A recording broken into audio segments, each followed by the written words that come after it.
Hello friends, welcome to my channel technical Saral Gyan. आज हम लोग डिस्कस करेंगे डिकोडर। डिकोडर बेसिकली आपका एक कम्बिनेशन सर्किट होता है जिसमें हम लोग n इनपुट लाइन पास कराते हैं और उसमें आपका 2 की power n unique output generate होता है। तो यहाँ पर आपका अगर जनरल केस में हम बात करेंगे तो यहाँ पर डिकोडर जो है वो बेसिकली उसका एक साइज होता है जिससे वो रिप्रेजेंट किया जाता है। साइज मीन्स यहाँ पर आपका सपोज करिए n to m, that is the line decoder की बात कर रहा है डिकोडर। इट मीन्स यहाँ पर आपकी n इनपुट लाइन है और there are m output line.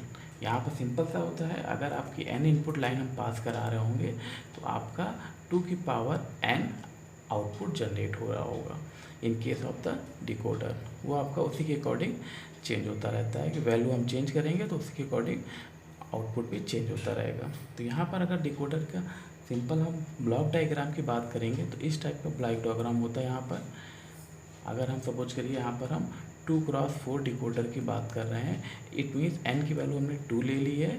It means maximum जो आउटपुट हो जाएंगे दैट इज़ द 2 की power 2, that is equal to 2x4 की बात कर रहे हैं। सेम साइज हम यहाँ पर ले रहे हैं, that is the decoder. It means there are 2 input line, या फिर 2 इनपुट लाइन जा रही हैं in the form of the A0, A1 and there are 4 output line in the form of the D0, D1, D2 and D3। That is the 2x4 decoder. इसी form में represent किया जा रहा होगा। n input line होंगी तो maximum 2 की power n output line होगी, उसी के अकॉर्डिंग चेंज होगा। यहाँ पर हमने n की वैल्यू 2 कंसीडर की है, इट मीन मैक्सिमम 4 आउटपुट हो रहे होंगे। तो ये 2 इनपुट लाइन जा रही हैं और ये 4 आउटपुट लाइन जनरेट हो रही हैं। यहाँ पर इसके उसमें एक इनेबल लाइन भी होती है डिकोडर में। इनेबल लाइन होती है यहाँ पर, इसको बेसिकली कैपिटल ई लिखते हैं। इनेबल लाइन क्या करती है, इस डिकोडर को इनेबल या डिसेबल करती है। अगर ई की वैल्यू हम लोग 1 पास कराते हैं तो वो डिकोडर को इनेबल कर देती है। इफ़ अगर हम लोग ई की वैल्यू को 0 पास कराते हैं तो वो डिकोडर को डिसेबल कर लेती है। बाकी सेम कॉन्सेप्ट चलता है, 2 इनपुट जा रहे होंगे तो 4 आउटपुट जनरेट हो रहे होंगे। ये ई जो है just like as a control use हो रहा है जो कि उस डिकोडर को इनेबल या डिसेबल कर रहा है। वो डिपेंड कर रहा होगा कैपिटल ई की वैल्यू पे। तो यहाँ पर बेसिकली 2 इनपुट पास करा रहे हैं और 4 आउटपुट जनरेट हो रहे हैं। यह आपका सेम 2x4 साइज का डिकोडर लिया गया है, उसका लॉजिक डायग्राम एक्सप्लेन किया गया है। यहाँ पर क्या है, हम लोग ने जो वैल्यू ली है वो आपकी एंड गेट लिए हैं और 2 इनपुट पास करा रहे हैं in the form of the A0, A1 और 4 आउटपुट जनरेट हो रहे हैं in the form of the D0, D1, D2, D3। It means ये जो आपका बॉक्स बना हुआ था, ब्लॉक डायग्राम की बात कर रहे थे यहाँ पर, तो इस ब्लॉक डायग्राम में जो सर्किट बना हुआ है ये सेम सर्किट बना हुआ है। तो 2 हमने इनपुट पास करा दिया है, 4 आउटपुट जनरेट हो रहे हैं। क्यों? क्योंकि यहाँ पर हम 2x4 का डिकोडर ले रहे हैं। अगर ये हम चेंज कर देंगे तो input line and output line change हो जाएगी। सपोज करिए अगर n की वैल्यू हम 3 ले रहे होंगे तो डिकोडर का साइज क्या हो जाएगा, 3x8 का डिकोडर हो जाएगा। इट मीन 3 इनपुट लाइन जा रही होंगी और 8 आउटपुट लाइन आ रही होंगी। बट यहाँ पर हम लोग डिस्कस कर रहे हैं 2x4 डिकोडर, उसके अकॉर्डिंग यहाँ पर सर्किट इम्प्लीमेंट किया गया है। तो यहाँ पर क्या है, A0, A1 की वैल्यू पास कराई गई है, नॉट गेट यूज हो रहे हैं। इट मीन्स यहाँ पर जो वैल्यू पास करा रहे होंगे तो इस आउटपुट पे जो वैल्यू आ रही होगी that is the A0 complement. यहाँ पर जो वैल्यू आ रही होगी that is the A1 complement. उसके अकॉर्डिंग यहाँ पर एक कनेक्शन किया गया है। इनेबल लाइन को हमने क्या किया, डायरेक्ट पास करा दिया है। जितने भी number of and gate use हो रहे थे सब पे डायरेक्ट पास करा दिया है। अगर हम यहाँ पर 0 पास करा देंगे इनेबल में तो वो क्या करेगा, जितने भी एंड गेट होगा उसके आउटपुट को 0 कर देगा। इट मीन्स वो डिसेबल कर देगा उस। और अगर ई की वैल्यू 1 पास कराएंगे तो उसके अकॉर्डिंग वो कैलकुलेशन करेगा और वैल्यू को जनरेट कर रहा होगा। तो यहाँ पर अगर सिंपल हम बात करेंगे तो D0 की जो वैल्यू जनरेट हो रही है वो इस फॉर्म में जनरेट हो रही है। ई की वैल्यू हम डायरेक्ट पास करा रहे हैं तो ये डायरेक्ट आ रहा होगा, बाकी वैल्यू कन्वर्ट होके आ रहे हैं। इट मीन्स ये जो वैल्यू आ रही होगी that is the E.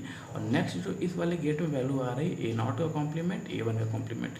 It means next जो वैल्यू आ रही है that is the A1 complement और A0 कॉम्प्लीमेंट। ये आपके डॉट के साथ लग रहा है क्योंकि यहाँ पर हमने क्या किया है, 3 इनपुट एंड गेट लिया है, तो आपका एंड ऑपरेशन यहाँ पर परफॉर्म हो रहा होगा। D1 की जो वैल्यू आ रही है ई डायरेक्ट पास कराया गया है। नेक्स्ट आपको जो वैल्यू जा रही है वो आपकी A1 कॉम्प्लीमेंट जा रही है। नेक्स्ट जो वैल्यू जा रही है वो A0 डायरेक्ट जा रहा है, तो यहाँ पर A1 कॉम्प्लीमेंट जा रहा है डॉट A0 डायरेक्ट पास कराया जा रहा है। यहाँ पर A0 की डायरेक्ट वैल्यू कनेक्ट की जा रही है। D2 के केस में क्या हो रहा है, कैपिटल E की वैल्यू जा रही है। नेक्स्ट आपकी जो वैल्यू पास हो रही है वो A1 की वैल्यू है।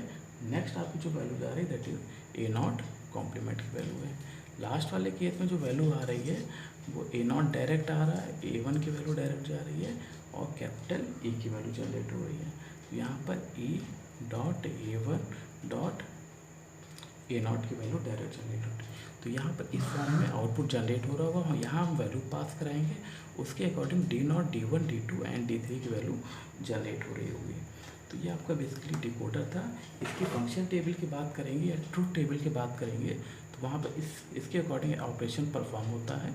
अगर truth table of 2x4 decoder की बात कर रहे होंगे, it means there are 2 input line और 4 आउटपुट लाइन जा रहे होंगे, तो वहाँ पर क्या होगा,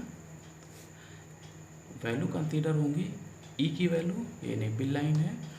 नेक्स्ट आपका A1 और A0 ये आपके इनपुट है, 2 इनपुट। नेक्स्ट आपकी वैल्यू जो जा रही होगी वो आउटपुट वैल्यू होगी D0, D1, D2 and D3। तो फर्स्ट पॉसिबिलिटी क्या है, सपोज करिए हमने ई की वैल्यू को हमने 0 पास करा दिया, मीन्स इस ई की वैल्यू को हमने 0 पास कराया और ये सेम 0 जो होगा वो ईच एंड गेट में पास हो रहा होगा। इट मीन इसके आउटपुट जो होंगे सारे आउटपुट को वो 0 कर देगा। उस केस में A0 और A1 की आप कोई भी वैल्यू पास कराएंगे, आउटपुट हर केस में आपका 0 ही आ रहा होगा, क्योंकि एंड गेट यूज हो रहा है। अगर एंड गेट में एक भी वैल्यू हमने 0 पास करा दी है तो उसका आउटपुट 0 हो जाता है। इट मीन यहाँ पर A1 और A0 की जो वैल्यू होगी वो डोंट केयर होगी। आप कोई भी वैल्यू पास कराएंगे रिजल्ट में चेंजेस नहीं होंगे, क्योंकि वो सेम आपका आउटपुट 0 कर देगा। आप चाहे 0 पास कराइए चाहे 1 पास कराइए, तो उस केस में सारी वैल्यू जो आ रही होंगी वो 0 0 0 आएगा। ये कौन सा केस है, जिस केस में डिकोडर डिसेबल होगा, इट मीन्स डिकोडर वर्क नहीं कर रहा। नेक्स्ट केस लेंगे जिस केस में ई इनेबल लाइन को हम 1 पास करा देंगे। जैसे इनेबल लाइन 1 होगी तो वो आपकी डिपेंड हो जाएगी A0 और A1 की वैल्यू पे, उसके अकॉर्डिंग ऑपरेशन परफॉर्म करेंगे। तो वहाँ पर अगर 2 इनपुट पास करा रहे हैं तो आपकी बेसिकली जो आपके पॉसिबिलिटीज़ होंगी 4 पॉसिबिलिटीज़ होंगी, या 0 0 होगा, नेक्स्ट आपका 0 1, नेक्स्ट आपका 1 0, नेक्स्ट आपका 1 1। और ईच केस में आपका ई की वैल्यू इनेबल हम 1 पास करा रहे होंगे, क्योंकि 0 के साथ हम देख चुके हैं। बाकी वेरिएबल जो होगी वो 1 के साथ पर आ, इट मीन्स इनेबल लाइन जो है जो हम 1 पास करा रहे हैं। तो फर्स्ट 0 0 के साथ देखेंगे, फिर 0 1 के साथ, फिर 1 0 के साथ, फिर 1 1 के। तो यहाँ पर हम लोग वैल्यू फाइंड आउट करेंगे। तो इनेबल लाइन हम 1 पास करा रहे हैं, ये 1 जा रहा है, सब पे 1 पास करा देगा। A0 की वैल्यू 0 है, A1 की वैल्यू 0 है, तो ये हम यहाँ से 0 0 पास कराएंगे, तो यहाँ पर जो आपकी वैल्यू आ रही होगी वो 1 और 1 हो जाएगी। इट मीन फर्स्ट वाले एंड गेट पे जो वैल्यू जा रही होगी वो आपकी कौन सी वैल्यू हो जाएगी, ई की वैल्यू हमने डायरेक्ट पास कराई है, इट मीन 1 हो जाएगा। A1 कॉम्प्लीमेंट, इट मीन 0 का 1। फिर नेक्स्ट आपका A0 कॉम्प्लीमेंट, इट मीन 0 का 1। इट मीन यहाँ पर 1.1.1 रिसीव हो रही है। इट मीन D0 की जो वैल्यू आ रही होगी that is equal to 1। Same time पे D1 की वैल्यू चेक करेंगे तो ई की वैल्यू 1 जा रही है, और A1 कॉम्प्लीमेंट पास कराएंगे तो 0 का 1 कर देगा, और A0 की वैल्यू डायरेक्ट पास कराएंगे तो वो 0 का होल वैल्यू को 0 कर देगा। इट मीन सारी वैल्यू इस केस में बाकी सारी वैल्यू 0 पास हो रही होंगी। नेक्स्ट केस में इनेबल लाइन को 1 रखा है और A1 की वैल्यू 0 है, A0 की वैल्यू 1 है। तो यहाँ पर देखिए, यहाँ पर हमने 1 पास करा दिया है और ये आपके 0 पास करा रहे हैं। उसके अकॉर्डिंग सेकंड वाला एंड गेट पे जो वैल्यू जा रही होगी वो वैल्यू हम लोग चेक करते हैं। ई की वैल्यू 1 जा रही है। नेक्स्ट जो है A1 की वैल्यू हमने 0 ली थी, तो यहाँ से जो नेक्स्ट इनपुट जा रहा है वो आपका 1 जा रहा होगा, और नेक्स्ट A0 की वैल्यू 1 डायरेक्ट पास हो रही है। इट मीन्स यहाँ पर जो वैल्यू आ रही होगी 1.1.1, इट मीन D1 की वैल्यू उस टाइम पे 1 आ रही होगी।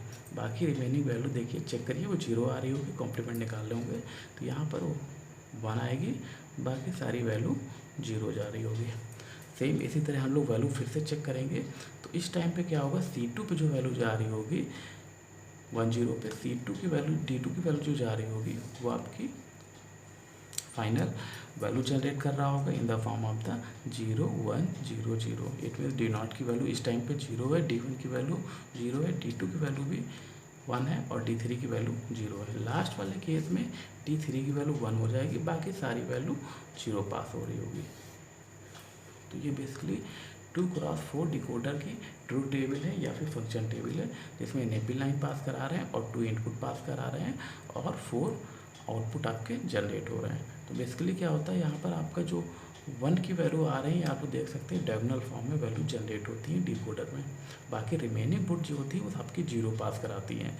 इट मीन्स डिकोडर में एक सिंगल जो लाइन होती है वो 1 पास कराते हैं, बाकी रिमेनिंग जितनी लाइन जाती हैं वो 0 जाएगी। फिर नेक्स्ट केस में दूसरी लाइन 1 हो जाएगी और रिमेनिंग जो बिट होंगे सारी आपकी 0 हो जाएंगी।